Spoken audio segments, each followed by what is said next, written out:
வணக்கம் friends, welcome to my channel. இன்று நாம் பார்க்க இருப்பது திருமண தடைகளை போக்க ஒரு எளிய பரிகாரம்தான். பொதுவாக நாம் பரிகாரத்திற்கென்று எத்தனையோ கோவில்கள் போய் வணங்கி வருவது உண்டு. ஆனால் இந்த எளிய முறையை நாம் பின்பற்றினோம் என்றால் கண்டிப்பாக திருமண தாமதம் நீங்க பெறுவதோடு மிக விரைவில் நம் வீட்டில் சுப நிகழ்ச்சிகள் நடத்தப்பட்டு மிகவும் மகிழ்ச்சிகரமான சூழ்நிலை நிலவும். இதற்கு நாம் செய்ய வேண்டியது, தினசரி காலையில் நாம் பூஜை செய்யும் போது பூஜை அறையில் 6 வாழைப்பழங்கள் வைத்து வழிபடுவதுதான். அது நாட்டு பழமோ நமக்கு கிடைக்கும் பழங்களை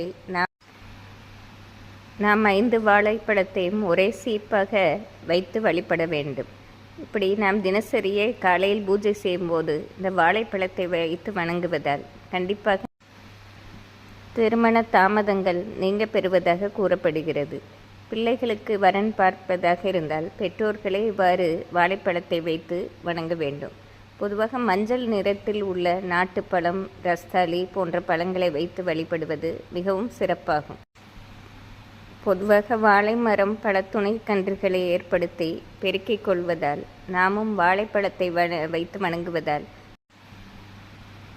நம் குழந்தைகள் திருமண பேறு பெற்று சந்நிதிகள் விருத்தியாகி அவர்களை நலமுடன் வாழ்வதற்காகவே இவ்வளவு எளிய பரிகாரமாக கூறப்படுகிறது.